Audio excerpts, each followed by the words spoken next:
Are you interested in understanding GLP-1 medications like Ozempic, Wegovy, or Mounjaro? Then join us on the Plus Sides, Cracking the Obesity Code, the groundbreaking podcast helping people change their lives one episode at a time. The Plus Sides podcast is a disruptor. We're breaking down barriers, smashing stereotypes, and sharing inspiring stories that'll leave you feeling informed and empowered. Join us every week to learn from doctors who are specialists around GLP-1 medications like Ozempic, Wegovy, or Mounjaro. They'll provide you with science and facts to validate these incredible stories. But that's not all. We'll also bring you the voices of the GLP-1 Mounjaro TikTok community, real people who face the challenges of obesity-related diseases and disorders and discovered the incredible plus sides of GLP-1 medications. Our episodes are filled with heartwarming stories, laughter, and moments of triumph. You'll connect with our amazing community members who are reclaiming their health and experiencing their fullest lives. Are you ready to embark on a journey of discovery and empowerment? Tune in to the Plus Sides, Cracking the Obesity Code, and together we'll change the narrative around obesity and end the stigma. Subscribe now on YouTube or your favorite podcast platform and join our incredible community. Let's celebrate the plus sides of life together. The Plus Sides Podcast, because every story deserves to be heard, every life deserves to shine, and everyone deserves access to expert knowledge and medication. The Plus Sides Podcast. You're not alone. Ready. Welcome to the Plus Sides Podcast. Today, dearly beloved, we'll be speaking to dearly beloved. We're gathered here today. If you're watching us on the YouTubes, you will see that I look a little crazy because one of our listeners sent us some new audio equipment, which is awesome, so that we could upgrade our sound. You know, because we've been scrappy as hell, you know, and now we're a little fancy. We're growing we're growing a lot really fast. It's kind of crazy. Indeed. Yeah. In a good way. We want to help more people do more things. That is the goal. Now, of course, I'm talking to you as if you know me, but you may not. So my name is Kim Carlos, and this is the Plus Side Podcast. Yay. And this is Kat and Janine, and we're going to go into it in a little bit.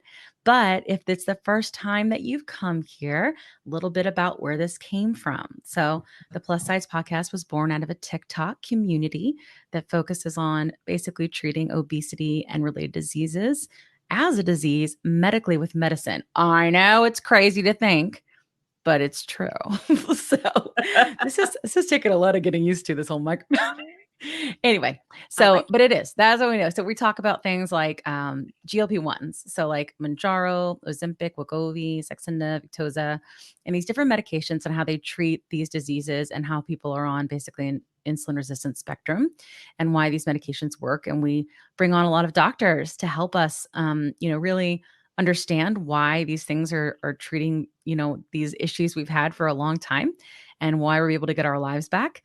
And today is a very special episode because we have 3 doctors with us, obesity specialists, which is awesome. And we're going to talk about the disease of obesity. We're going to talk about these medications. And the biggest thing we're going to talk about is what is GLP-1 compounding.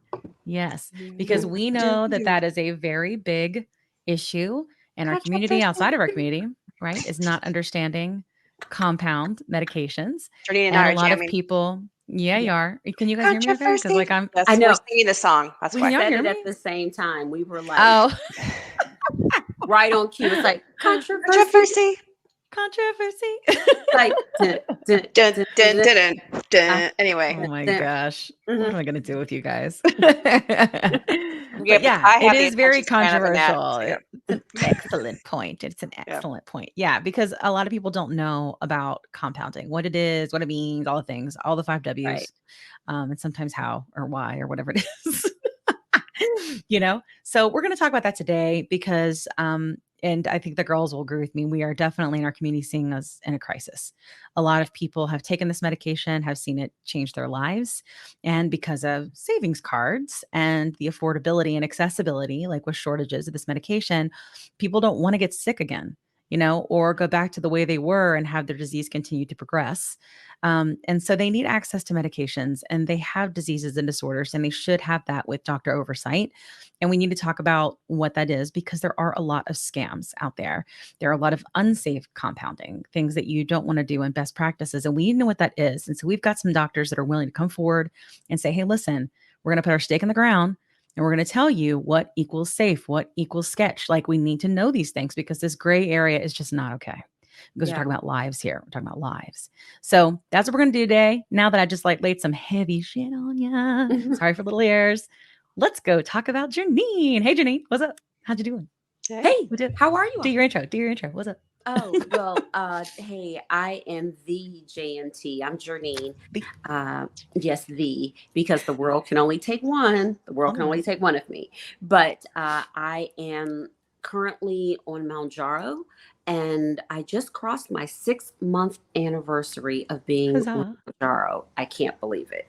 Yay!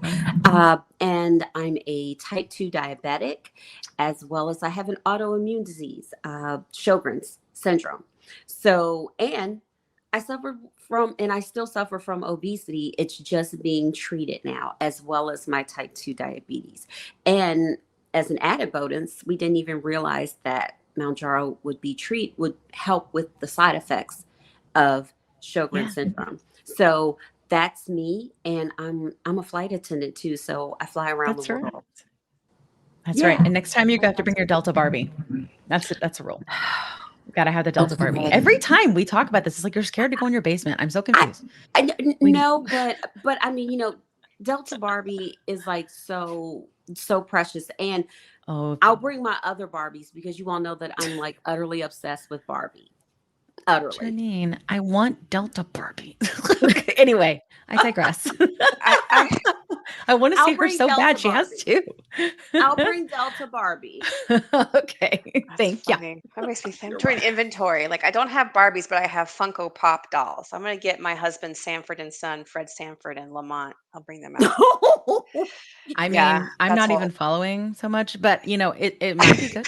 Journey. So, yeah, you listen. I guess I'm an elder Gen Zer, but my dad used to watch Sanford and Son every night when we got home from work. So anyway, okay, you're older than me. You're a solid X. I am. I must be an elder Gen Xer. Sanford and Son, a staple, though. Sanford and Son was a staple. I never really watched it until I got older. I didn't watch Cooley High until like 10 years ago. Don't judge me. No. Oh my gosh. So, but I'm really into the Funko Pop dolls, and my husband spent. All right, well, I'm gonna have to see it. You have Doll time with the plus sides. It's happening on the next episode. Please show up. It'll be big deal. It's episode 20. And I don't know who's coming on yet. My husband spent extra money to find Lamont. You could not find Lamont, but I got Fred Sanford, and Lamont was very hard to find. Lamont is Fred Sanford's son in the TV show. Anyway, right? Okay. As we used to say in the '90s, make it a blockbuster night, Kim. Oh my goodness.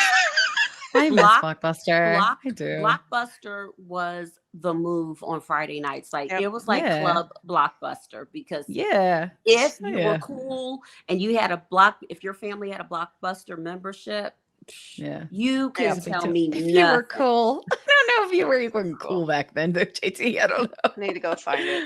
Look. But anyway, all right. I don't want to get too sidetracked. We've got it. Yes. We do. We have some great professionals waiting on us. Hi, I'm Kat. I'm Kat Carter at Kat Carter 7 on TikTok. Kim, you mentioned this at the beginning. Butt stuff. I have not done it yet this week, but just you wait. Butt stuff with Kat. Anyway, listen, I have the ADD real strong, so. But Kim mentioned, hey, thank you for the followers, our listeners, and yes, we want to thank. I just want to take a moment to thank everybody, all these ladies here. I'm doing it up here, dearly beloved. And also dearly beloved, and also all the the doctors, professionals, experts, our community members, everybody that comes to the show. We would not have a show, we would not have a podcast, we would not be exciting if it weren't for them. So yes. Yes, absolutely. It's community driven. That is for sure. Okay. So yes, thank you to the community. And this is a service for the community by the community. So this is great. Okay, cool. So we're going to move on. So as I mentioned earlier, we're going to be talking about compound today. So I'm going to invite in our special guests. Okay. Everybody hang tight. We're going to go one at a time. Bam. There's one. It's Dr. There's Myra. one. Whoa. Bam, there's two. It's Dr. Rosen. Bam, there's three. Dr. Adam Ripley. Welcome to our scrappy podcast. How are you guys? Good. Good. Well. Well, we're going to definitely do a panel today, but it's meant to be an open discussion. We want to learn. The girls and I want to learn. And I know our community is just starving for knowledge on this area. So anything we can do to help guide people would be really great. So if we ask a question, you guys want to jump in, you have a different opinion, that's great. Honestly, different perspectives here are really important because people need as much information as possible from different points of view, right? So they can make an educated decision, especially about something that has to do with their lives. Okay. So we'll get started, but I would like to kind of do a round robin so you guys can introduce yourself for those that maybe don't follow you or don't know you. So how about we just start from here over? So we'll say, hey, Dr. Myra, Dr. Myra, tell us all about you. It's nice to meet you guys again. Of course. Live. I So was fun. on here a couple months ago, but thanks for bringing me back. Yeah. I run Join Mochi, which is telehealth obesity medicine practice. So. Yes. Great. We're so excited to have you. And Dr. Rosen, tell us about you. So great to be back with you ladies. I am Dr. Daniel Rosen. I am a bariatric surgeon. I've been helping people manage and control their obesity and diabetes for almost 20 years now, believe it or not. Oh my gosh. And just real happy to be here. Yeah, we're excited to have you. Thank you. Yes, Dr. thank you. Ripley, tell us about you. Yeah, You're new to thanks. plus size. You haven't been here yet. Nope, haven't been here. Thanks for Thank you. Thanks for the invite. Dr. Adam Ripley. I'm a PharmD pharmacist with Aquita Pharmacy. We do sterile and non-sterile compounding in all 50 states, and jumping on with Dr. Myra, the consulting pharmacist with Mochi, advising on pretty much everything pharmacy, from oversights to compounds to regulation to whatever questions come up. Awesome. Oh, wonderful. This is going to be a great. Oh, we're going to learn so much. This is going to be good. And can I just say, I've been nerding out for the past week about this. Like, this is the highlight of my week. We really do. I think it's really what's so crazy about like this medication, and we talk about it a lot, obviously, is the reason we're so obsessed about it and we want to know so much about it and fascinates us so much is because it changed our lives. You know, like when you're sick your whole life, and then the things that you struggle with get turned off just like that. Yeah. It's impossible not to think about it and be excited every single day. Like fascinating. It's absolutely fascinating. It's fascinating. Yeah. And it's just, what else could I do with my brain now that it is not just completely consumed without thinking about food? And you know what the answer is? We start a podcast. We help our community. We help people. Yeah. You know, like it's amazing. Like what you going to do when you make people better? Like this is the kind of stuff that happens, you know? So that's why. Yeah. This is amazing. And can I just say, from a type 2 diabetic, this is the only medication that has worked to lower my A1C. This is really the good. Only med. The only one. Yes. Yeah. Well, we are so happy.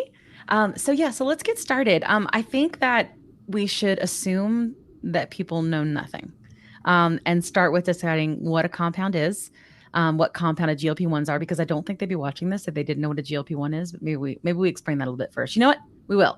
Dr. Rosen, you have had a couple of videos, I know, specifically about what GLP-1s are and how they work. Mm-hmm. Could you give us a general overview to start, and then we'll dig in a little bit deeper? For sure. So GLP-1s are a class of hormones that are released physiologically in the end of the intestines. They are a evolutionary adaptation to prevent people from losing calories. Calories historically, evolutionarily, were at a premium and they were hard to come by. And when you would get a large calorie load, there would be a big kill or something like that, and you would have all this food to eat. And of course, there's no refrigeration, so you would eat as much as you can, but you can overwhelm the GI tract in terms of processing and absorbing those nutrients and calories. So the intestines developed the trick to stop you from eating once you've hit that limit of overwhelming the system from a metabolic perspective. So as food reaches the end of the intestines, special cells called L cells produce GLP-1.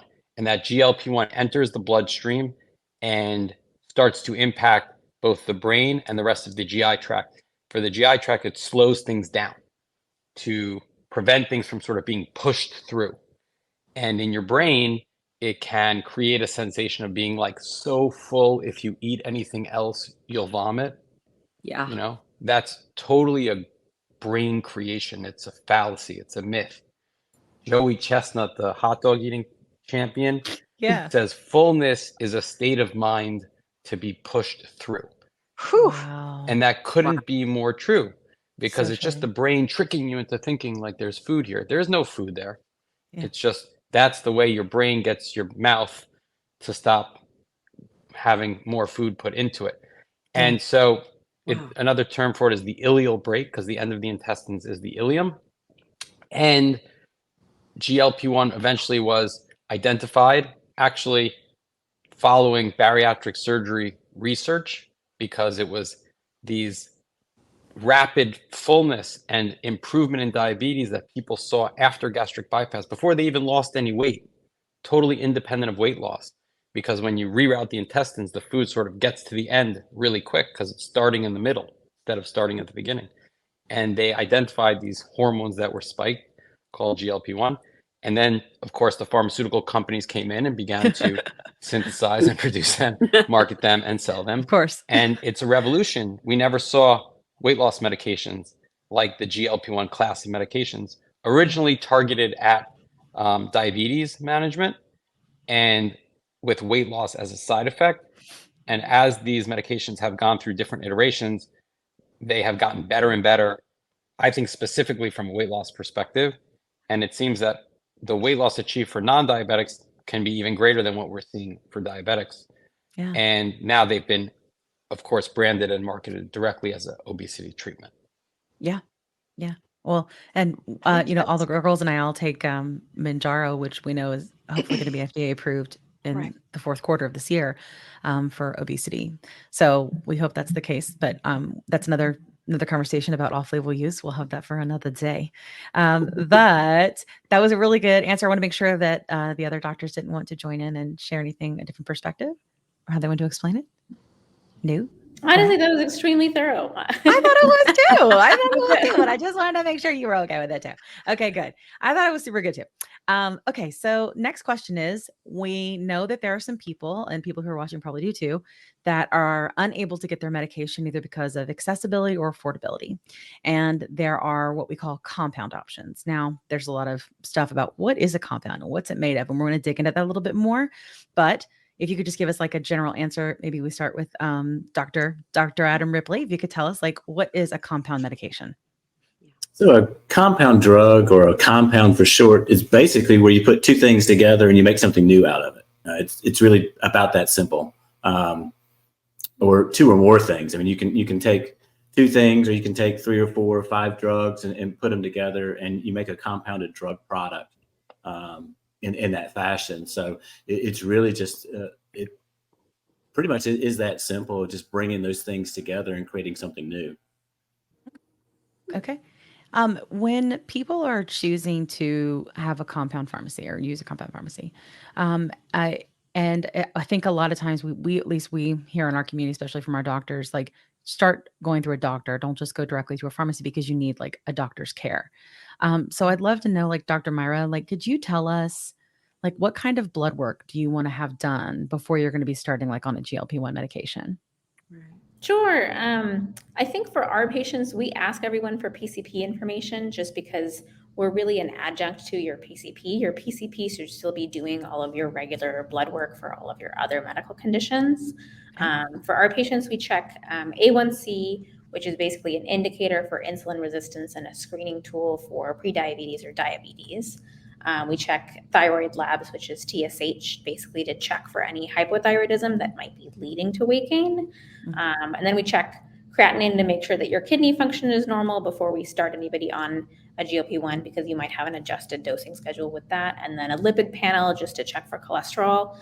That's also a really helpful tool for as you lose weight to recheck, because you might see an improvement in labs before you're seeing a ton of weight change. So, yeah, awesome, cool.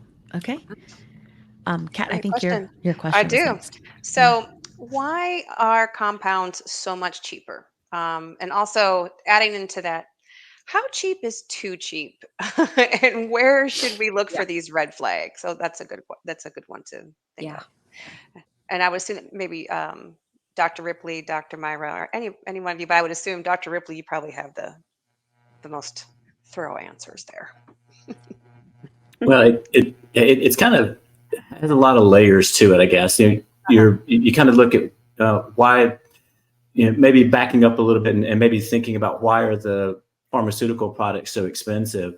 Maybe not why the compounded Right. ones are so cheap, but maybe backing up a little bit and looking from the pharmaceutical product. In general, pharmaceutical companies apply for and get a patent on a medication, and that is X number of years long, 10, 15, 20, depending on the patent and how they, when they get it and that kind of thing.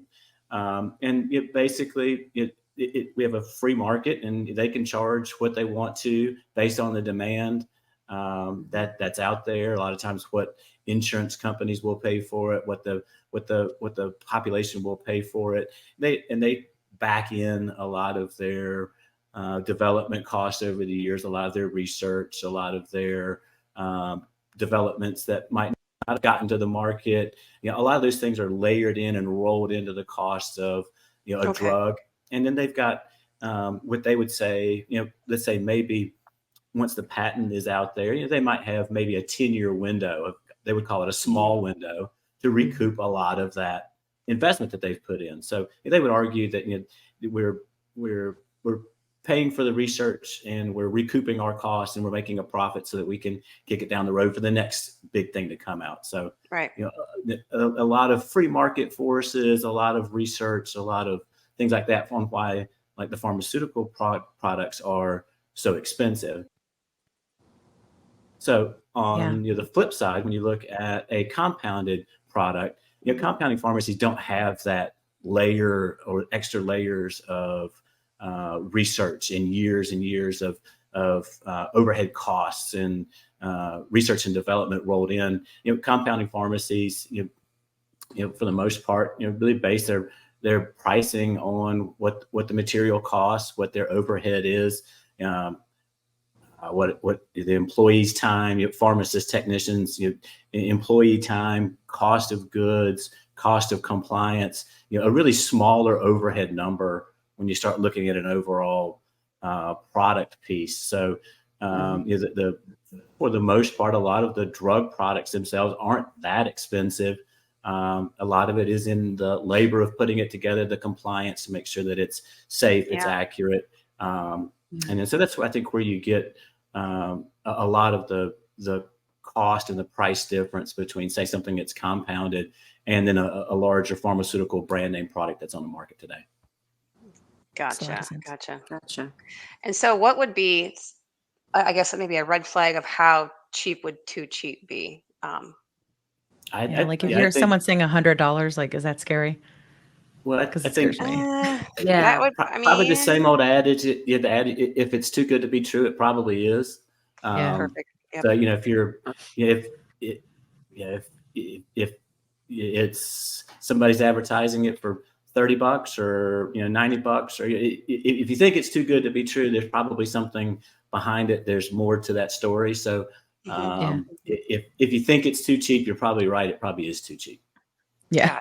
It's hard to put a hard number on it, but I think you got to put that. You got to have the smell test, I think. Yeah. Sniff test. Yeah. Totally agree. And building on to that, so we're on what I'm seeing on TikTok with some of our users is the reconstitution and the safety of doing it at home. Is it safe to do it? I know, right? This is for all you all cutting on. Yeah, just chime in. Is it safe to do it at home? Is it? And also, I have a major problem with this.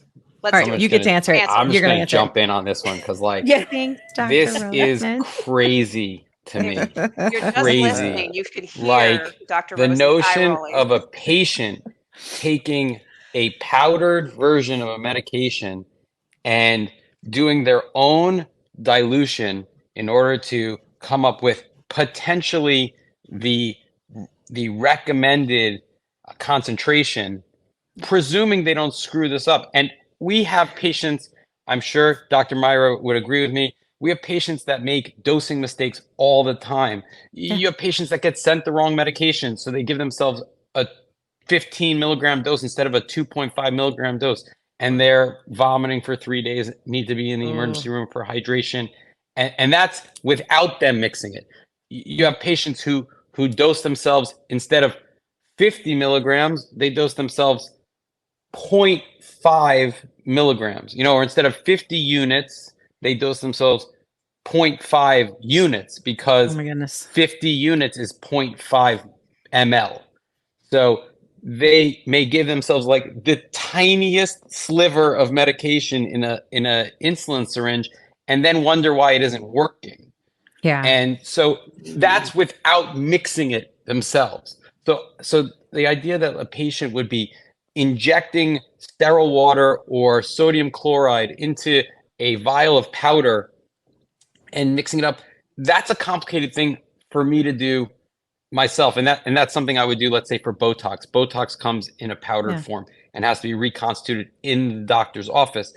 I think it's really dangerous for patients to be their own pharmacist, in essence. Yeah. And do that diluting. I think it will either result in a number of people getting too little medication or a number of people getting too much medication. What about the sterility of it? Like, in terms of like doing it at home? I've heard different things. I'm not sure if that's valid, but presuming that they're providing a vial of sterile saline or sterile water, and they, and are using a sterile syringe, I don't think the sterility is as big of an issue.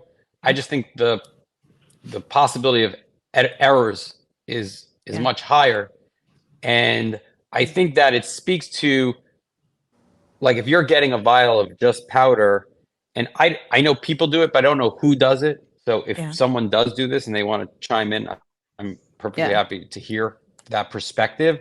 But it speaks to a system that isn't really being thought out from a patient-friendly perspective. I think these medications should be provided individually, meaning like your name should be on the vial and your dose should be on the vial, and the concentration of that medication in milligrams per ml should be on that vial, and the dosing instructions 0.5 ml subcutaneously weekly should be on the vial.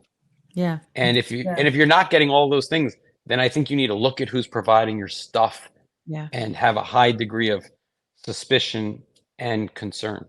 So it should be like what it is when you go to the pharmacy and you have a script, because all those things are usually on your script, right? Is your name, right? The ID and all of those things you just mentioned. Okay. Yeah. So And I think it's somebody who's compounded stuff in a sterile environment for 10, 12 plus years. I think sterility, is an important issue. I think because you never know what environment people are doing this reconstitution in. Are they using sterile product? Are they reconstituting something, putting it in the fridge and pulling 2 or 3 doses out of it over a month? What are they introducing into the vial?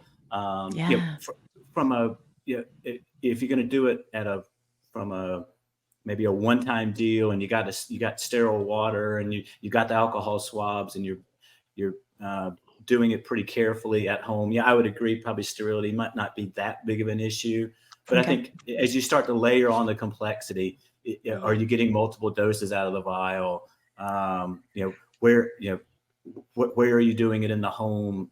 From pets, kids, feces, and cats litter everywhere. You just start layering in the issues, and then if you're putting it in a vial and you're just allowing it to sit there and fester over a week or a month, then I think you start to look at what issues could you run into over a longer period of time. Yeah, that's pretty dangerous. Wow. It's unrelated, but it made me think of this. So my husband recently had a pituitary tumor, and he had surgery to have it removed. And one of his doctors told him a horror story of somebody. So after you have a pituitary tumor removed, you have to wash your sinuses out with distilled sterile water, and some solution. And they told him there was a man, I don't know what state it was, but he used tap water and he passed away Ooh. because something grew in his head. So Oh my gosh. it's Wow. real. Don't mix your stuff at home Yeah. With tap water. And people, with tap water. yeah, tap Good water. old tap And water. people are cheap. They'll keep using the same syringes over and over, and just you start layering in risks that just don't need to be there. Exactly. Yeah. Wow. That makes sense. Don't do it. Yeah. We want you to be here and alive. Yes, please. Skinny and dead. Yeah. That doesn't help. No, like the whole point is to get better. Let's not get Exactly. worse. Let's not get worse. Yeah. Yeah. Yeah. Well, All right. Go ahead, Kat. Well, to add into that, I know we had a little extra to the question. Is it better to have your prescriptions for the compound, like either have it shipped or just pick it up? Is there really a big difference with the safety in that as well? I think it depends on how it's. Shipping is great. Shipping works. It just depends on how it's shipped. Is it shipped appropriately? If it needs to be shipped refrigerated in a refrigerated temperature, are you getting it at a refrigerated temperature? Heat degrades these type of drugs, these peptides, proteins really quickly. So if you're out in Arizona and it sits out in the UPS truck all day long in a solution and it gets hot, you start worrying about potency. So I don't think it's necessarily is shipping better than picking up. I think it's the matter of how it's delivered, and is it shipped correctly, and is it being stored correctly, and are you receiving it in a manner in which it should have been stored, and that there's not. And how long did it take it to get? Did it come overnight? Did it come 2 days? Did it go out to Arizona and then come back to South Carolina and then go back to Missouri? And you start to worry about exposure to temperatures and potency and that kind of stuff. So I think it's more important about how it's delivered rather than the manner in which you pick it up. And what about if it should come from your doctor, or if it should come from, God forbid, like, I'm sorry, but like a day spa, not a day spa, like a med spa or like a weight loss clinic. Like, I mean, in terms of like buying it there versus like how, again, like Dr. Rose was saying, like specifically it being from you, is it a best practice for it to come directly from the compound pharmacy? I hear lots of different things. I'm not sure. Yeah. Well, in my practice, we do a lot of shipping. Shipping's great because, again, I agree with Dr. Ripley. It's based on how it's packaged, the reliability of the delivery. It's all about access from my perspective. And if you can get medications easier, reliably through a shipping process, I'm all for it. We also have medications that we give to patients in our office. And the situation might be that someone, is very motivated to start the medication in the moment. We would order that medication, but we would offer them the opportunity to start the medication in the office. And that's me writing a one-time prescription and then filling it out of product that we have in the office. And the point is, as compared to, say, a med spa, I'm the doctor. I'm administering the medication. And I think when you look at social media promotions and med spas trying to capitalize on the GLP-1 craze, you are dealing with healthcare environments that get uncomfortably sketchy. And you really, as a rule of thumb, I would say if you can't, at a minimum, Google the name of the doctor who will, in the end, be the person responsible for your care, be the supervisor of your care, and can't have a conversation with that clinician. And of course, it doesn't need to be a doctor. It can be a PA or an NP. But if you can't have a conversation with that clinician who is overseeing your healthcare and administering these medications and prescribing these medications in order to have your questions answered, and in order to report complications or negative reactions to these medications and seek advice and care, then I think you're exposing yourself to problems.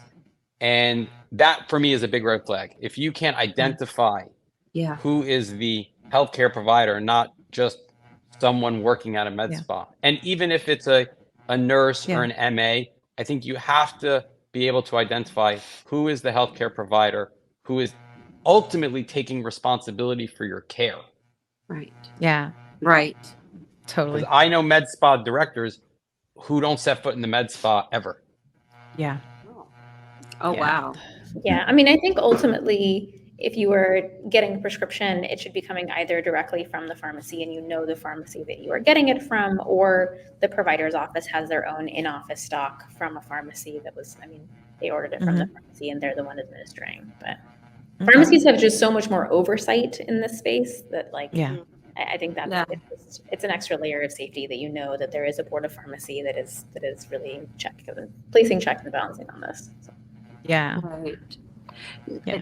And when you all were, when we were talking about the like delivery method of compound medications, is it best to have them shipped overnight, or is there like a maximum shipping time frame that you all will ship? Because we're seeing on TikTok and other social media platforms where they're receiving their compound medication overnight, and then like their unboxing videos. Yeah, I would say that the standard is probably overnight. That's probably a pretty good rule of thumb. But also it depends on what dosing form. What are you getting? Is it an injectable? Does it need to be stored in the refrigerator? Is it a shelf stable liquid or a tablet or whatever it is? I think probably at a minimum, definitely no more than a 2-day kind of FedEx or 2-day kind of delivery. If there's some temperature control in the box, if there's some particularly in the hotter months, but not necessarily just the hotter months, but in the hotter months, are there ice packs in there? Is it able to be temperature controlled from a delivery perspective? Anything much over that, particularly if it's an injectable drug, overnight's probably the way to go. Much over a day or two. Even some of your best shipping at that point probably is not going to keep it at a really good, consistent temperature. So that would be what I would think. And I would add on to that, just because it comes 5 days later, or 7 days after your visit with the physician, doesn't mean it took a week to get there. There's like processing times. And, good point. So like when it actually ships is what you want to be looking for, is the date it's gone. Not when the label's created, but when it's would gone. be standard. Yeah. And a lot of the good pharmacies will kind of keep you updated throughout the process of when your prescription was in, where it's being processed. You'll get a shipping notification of when it's going out. So maybe Dr. Rosen had written the prescription 2 days ago or 3 days ago, but it would ship out tomorrow. You should be working with places where you're getting those notifications along the way, so that you're in the loop on how it's being processed and where it is in the workflow, if you will, and that you get the tracking when it gets shipped. So that, hey, it got shipped out yesterday and I'm expecting it tomorrow. So your really good ones should keep you that much in the loop on the workflow from start to finish. Okay. All right. Okay. Well, and thank you all for that. And we're still on the actual pharmacies, and Dr. Myra touched on it. But I guess my question, and I have it's a 3-parter, but I'll just do one at a time. But are compound pharmacies regulated, and by who are they regulated, and how do you define regulated? I think that's an excellent question, because I think there's a lot of misinformation out there, and pharmacy in general is probably one of the most regulated professions in healthcare, if you look at it from top to bottom. And then compounding pharmacy, when done correctly and done the right way, has even more layers than your traditional pharmacy does. So just kind of a quick kind of layout of it. So, all pharmacies are required to be licensed in the state where they reside. So if you're in North Carolina or California, you're required to be licensed in that state by that state board of pharmacy. And then in each state that they practice in or ship to or do business in, they are licensed in each one of those states as well from a pharmacy perspective. So when you look at a compounding pharmacies are guided kind of internally by their standard operating procedures, their SOPs, which they are put together and are kind of dictate what they do and have systems that they follow on a daily basis. They're registered, they're licensed by their individual state board of pharmacy. They also must be registered in any state that they ship to. They can and are inspected by the FDA.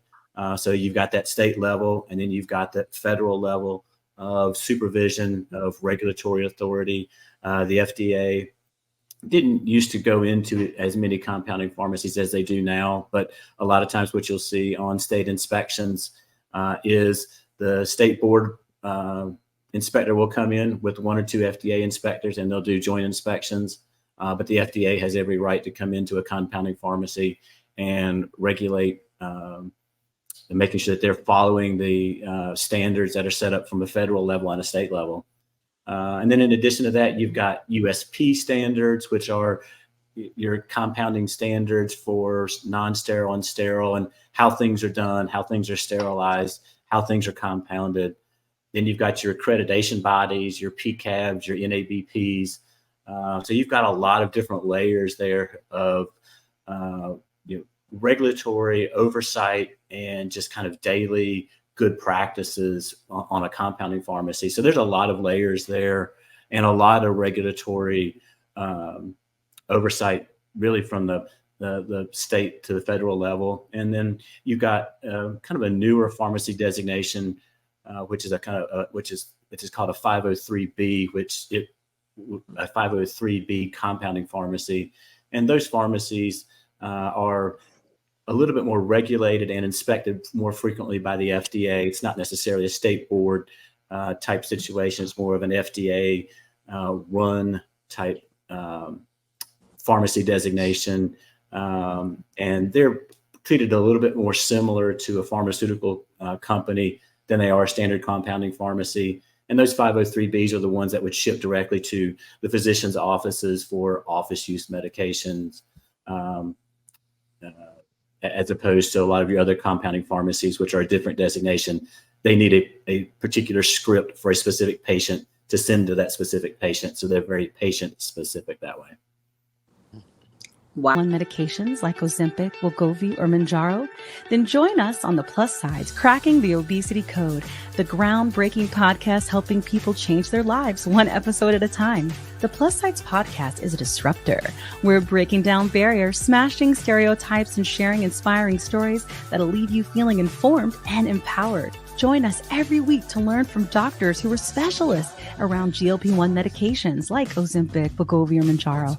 They'll provide you with science and facts to validate these incredible stories. But that's not all. We'll also bring you the voices of the GLP-1 Mounjaro TikTok community, real people who face the challenges of obesity-related diseases and disorders and discovered the incredible plus sides of GLP-1 medications. Our episodes are filled with heartwarming stories, laughter, and moments of triumph. You'll connect with our amazing community members who are reclaiming their health and experiencing their fullest lives. Are you ready to embark on a journey of discovery and empowerment? Tune in to the Plus Sides, Cracking the Obesity Code, and together we'll change the narrative around obesity and end the stigma.